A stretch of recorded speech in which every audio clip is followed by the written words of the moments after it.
di kalangan reform sendiri, saudara, ada 3 golongan penting yang berusaha menjelaskan hubungan antara yang archetype dan ektype ini. Hubungan antara pengetahuan Allah dan pengetahuan manusia, ya.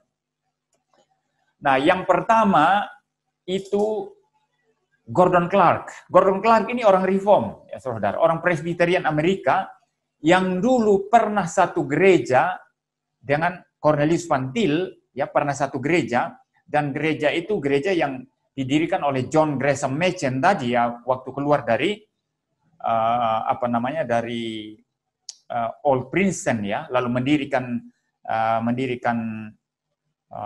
Westminster, ya, Theological Seminary. Baik, ini tanggapan saya. Ini bukan tanggapan untuk mengoreksi, tapi mungkin hanya untuk memperjelas saja gitu. Karena bisa jadi ada salah paham. Tadi dikatakan bahwa Clark dan Van Til itu adalah dia pernah satu gereja gitu, di gereja yang didirikan oleh didirikan oleh Gresham Machen. Tapi yang sebenarnya adalah bahwa Clark dan Van Til ini bukan sekedar sama satu gereja, tapi mereka itu pilar di gereja yang didirikan oleh Gresham Machen. Clark dan Van Til ini merupakan tangan kanannya Gresham Machen waktu itu.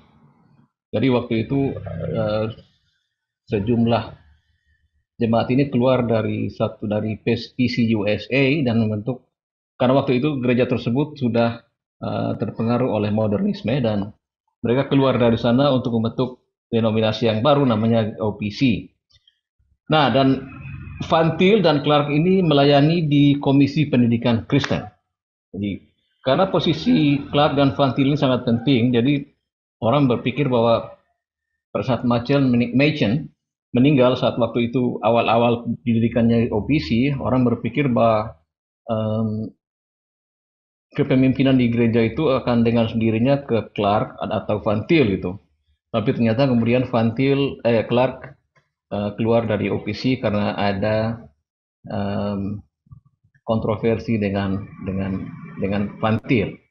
Jadi kira-kira seperti itu. Jadi Clark dan Van Til itu bukan sekedar orang-orang yang biasa hadir di gereja, tapi mereka itu tokoh-tokoh penting dalam gereja yang dibentuk tersebut.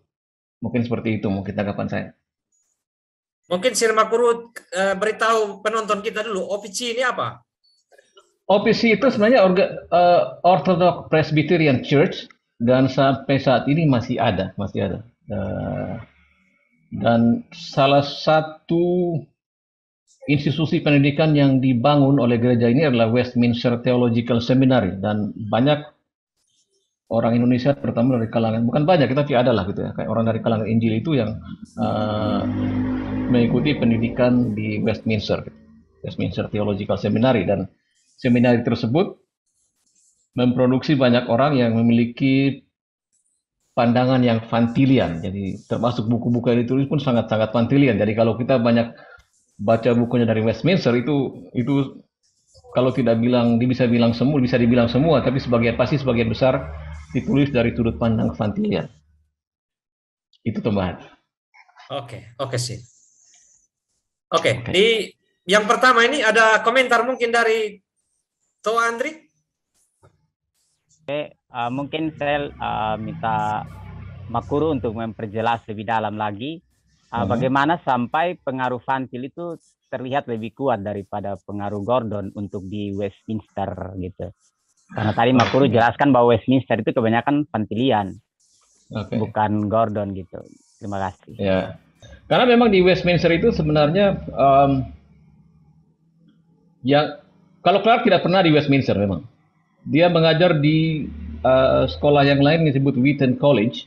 Wheaton College itu interdenominasional, dan waktu itu pada zamannya itu Wheaton College itu dianggap seperti Harvardnya kaum fundamentalis gitu. Itu sangat-sangat bagus gitu.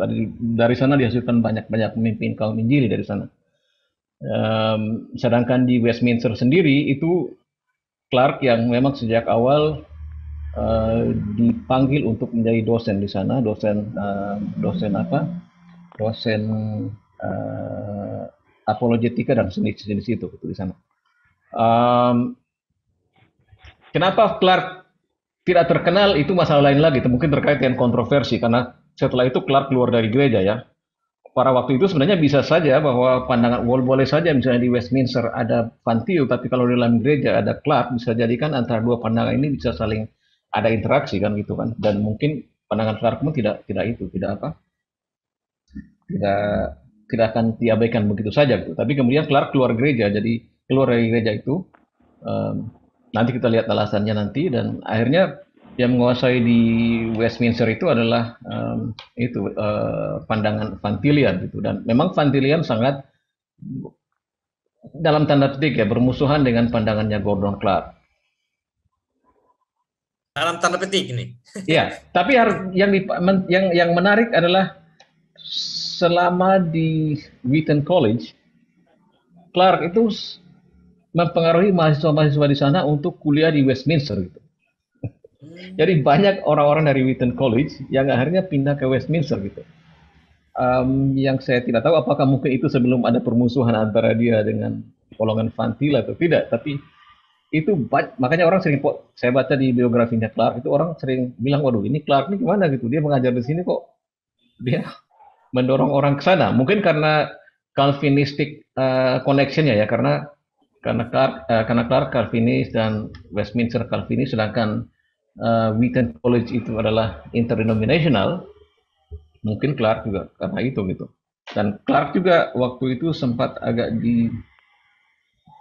tidak disukai karena pandangan dia yang Calvinistik itu gitu. Di sebuah lembaga pendidikan yang non denominational. Oke, kira-kira seperti itu mungkin.